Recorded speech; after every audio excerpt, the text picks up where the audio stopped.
Saya rasa Roy Suryo memiliki masalah kejiwaan. Dia punya masalah psikologis. Dan karena itulah dia sekarang terpaksa lagi berurusan dengan pengadilan terkait ijazah S1 Jokowi. Roy sudah mulai diperiksa polisi sejak 15 Mei yang lalu. Dia bilang ijazah Jokowi dari UGM tahun 85 itu palsu. Kalau Anda terus mengikuti perkembangan berita tersebut, mudah-mudahan Anda paham bahwa hampir pasti tuduhan Roy salah. Yang dia katakan ijazah palsu adalah sebuah dokumen yang seolah-olah adalah ijazah Jokowi yang tersebar di dunia internet. Orang yang mengupload dokumen tersebut sudah mengaku bahwa ijazah tersebut memang mungkin sekali bukan ijazah Jokowi asli. Yang jadi masalah, Roy tetap berkeras ijazah Jokowi palsu. Kita kan mungkin langsung menganggap, tidakkah sebaiknya Roy mengaku salah saja? Kenapa dia tidak jujur saja bilang ke publik, dia salah menyangka? Kenapa dia tidak menarik saja tuduhannya? Ya mungkin saja dia harus menyatakan minta maaf kepada Jokowi, kepada publik, tapi itu tentu lebih baik daripada harus berurusan dengan hukum. Saya duga masalahnya, Roy memang percaya bahwa Jokowi bohong. Saya rasa dia tetap yakin Jokowi memang tidak lulus dari UGM. Dia ini seperti hidup dalam dunia hayalan yang dia ciptakan sendiri, dan dia mempercayainya. Roy hidup dalam dunia kepalsuan. Jadi dia memang percaya bahwa Jokowi bohong, dan dia akan mati-matian mempertahankan versi kebenarannya, bukan karena dia ingin menyebarkan fitnah. Roy menyebarkan tuduhan itu karena dia merasa dia harus menyebarkan kebenaran. Masalahnya, kenapa dia menganggap Jokowi memang bohong? Saya rasa Roy memang punya persoalan psikologis yang kompleks. Seperti saya katakan, Roy punya masalah kejiwaan. Saya coba jelaskan dengan cara yang ringkas ya. Dalam tahap yang paling sederhana, cara berpikir Roy mengikuti apa yang disebut sebagai motivated reasoning atau bisa diterjemahkan menjadi penalaran yang bermotivasi. Dalam proses ini, seseorang secara tidak sadar memproses informasi dengan cara yang mendukung keyakinan yang dimiliki orang itu. Jadi, dia akan memilih mempercayai informasi yang sejalan dengan apa yang diyakininya dan akan menolak informasi yang tidak sejalan. Dalam hal ini, Roy misalnya bisa saja sudah sangat membenci Jokowi. Alasan bisa macam-macam, tapi yang jelas dia membenci Jokowi. Karena dia benci, dia menjadi sangat percaya bahwa Jokowi penipu. Roy akan begitu saja mempercayai informasi yang mendukung keyakinannya bahwa Jokowi penipu dan menolak informasi sebaliknya. Ketika dia dihadapkan dengan bukti yang menunjukkan ijazah Jokowi asli, otaknya langsung menolak bukti tersebut demi menjaga konsistensi dengan keyakinan yang sudah dimilikinya. Proses memilih-milih ini mengikuti apa yang disebut sebagai confirmation bias. Jadi Roy hanya akan mempercayai bukti yang mengkonfirmasi keyakinannya. Kita semua sebenarnya memiliki tendensi ini. Anda misalnya bisa percaya begitu saja pada kabar jelek mengenai musuh Anda dan pada kabar baik mengenai orang yang dekat dengan Anda. Confirmation bias ini memang dimiliki setiap orang. Namun dalam kasus Roy, masalahnya dia sedemikian membenci Jokowi sampai-sampai dia menutup diri terhadap semua kemungkinan yang menyebabkan dia harus melihat Jokowi dengan cara yang positif. Roy itu bukan orang yang membuat dokumen palsu, tapi begitu dia memperoleh dokumen ijazah palsu yang disebar di internet, dia seperti lupa daratan, langsung percaya tanpa merasa perlu menceknya terlebih dahulu.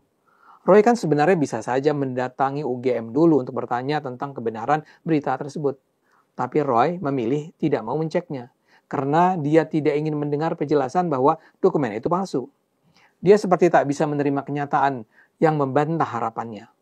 Dalam hal ini ada sebuah konsep lagi yang bisa sangat membantu kita memahami gejala Roy ini. Nama konsep yang saya pelajari adalah cognitive dissonant alias disonansi kognitif. Ini maksudnya kita semua akan merasakan ketidaknyamanan psikologis.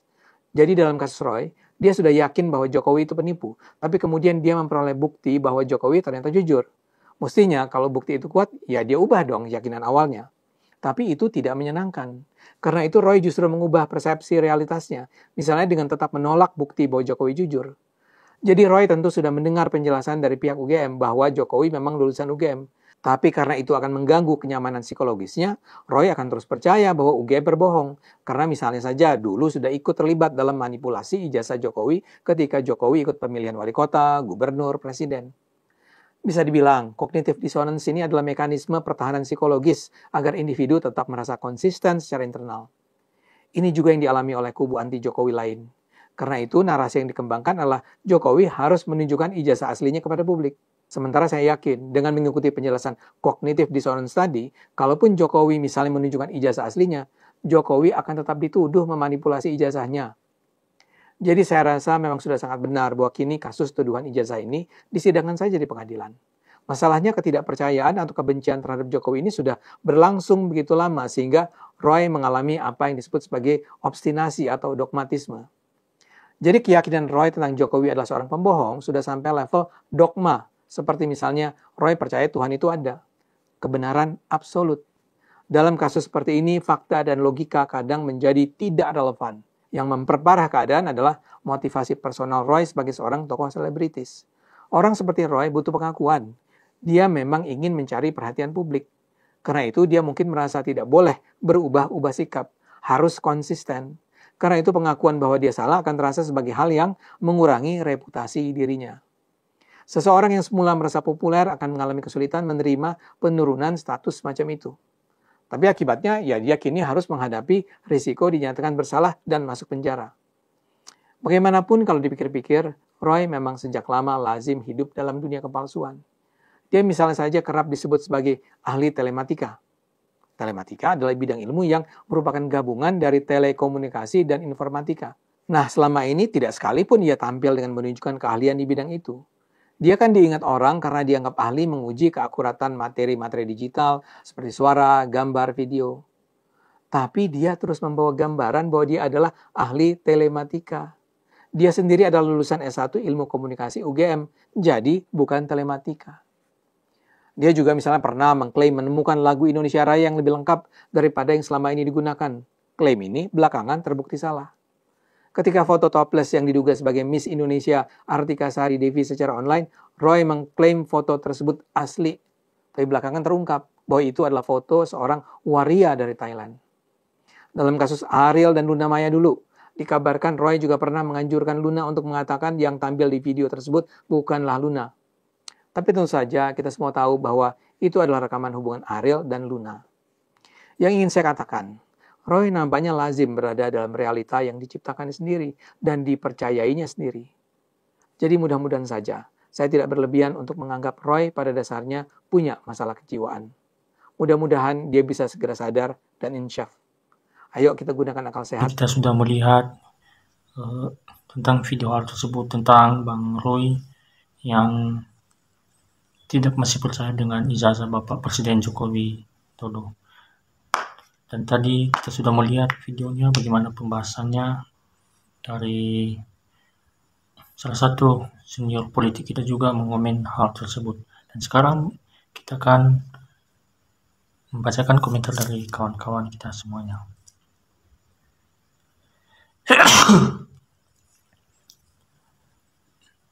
RS Dendem, konsumen itulah masalah kejiwaannya. Ada ini mantap sekali komentar dari Bang Serba kebetulan. Setuju sekali kalau Roy Panci dimasukkan rumah sakit ODGJ yang setuju. Oke, jempolnya dikasih. Siapa yang setuju?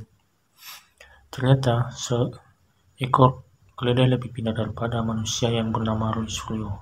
Waduh, bandingkan dengan seekor keledai. Ya memang begitu guys, karena dia juga tidak dapat membedakan atau mana hal yang benar dan yang seharusnya yang salah, dan percaya dirinya atas kesalahan itu pun tinggi sekali. Jadi kayak seakan-akan memalukan diri sendiri. Ini bukan masalah kejiwaan, Bung. Ini niat jahat dan ini masalah hukum. Betul sekali. Mungkin ada kebencian atau dendam kepada keluarga Bapak Jokowi ini untuk mencari masalah, untuk menjatuhkan presiden, dan ini tidak sangat gampang untuk dilakukan oleh Roy Suryo karena lawannya adalah mantan presiden Republik Indonesia yang ke-7. Benar, Roy Suryo memang stres, perlu dibawa ke RSD.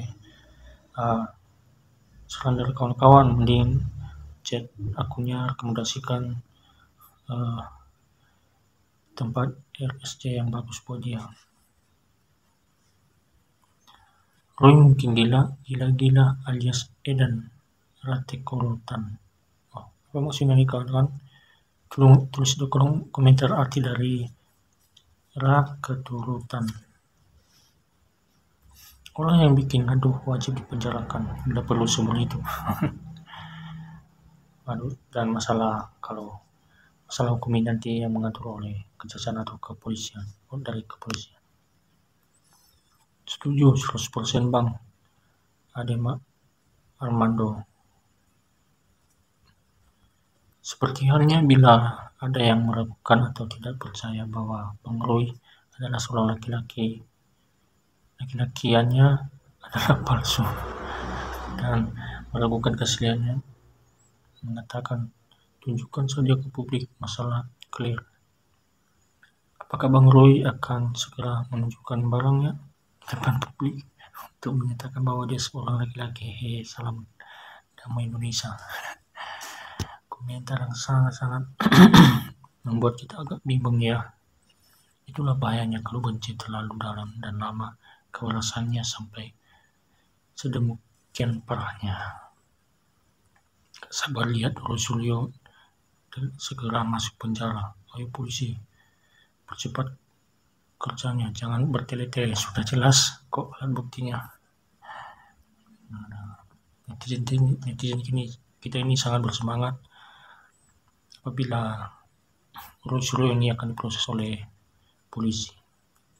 Sangat saya sepakat deh Armanda.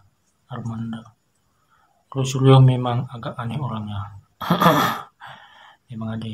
Mungkin itu mencari sebuah nama di publik atau mungkin dibayar, dan kita juga tidak tahu, itu cuma hanya asumsi aja ya. Indikasinya memang seperti itu. Roy tidak terhubung dengan realitas. Diberikan bukti apapun dia akan selalu menyanggah. Dia hanya percaya pendapatnya sendiri, dia hidup dalam imajinasinya sendiri. Roy perlu dikerangkeng lagi biar penyakitnya tak menular dan dimaafkan kaum anti Jokowi. Ya betul sekali kawan. Jadi memang kita dalam memberikan atau kritikan atau penjelasan tersebut atau pembuktian, maka dari awal dulu harus kita benar-benar melihat apakah benar yang telah kita lakukan, apakah benar jalan yang akan kita tempuh untuk menunjukkan agar tidak memalukan diri kita sendiri di depan publik. Dan bagaimana hal dan menurut kawan-kawan terkait hal tersebut ini, berikan pendapat di kolom komentar biar kita saling diskusi bersama-sama. Sekian dari saya, terima kasih.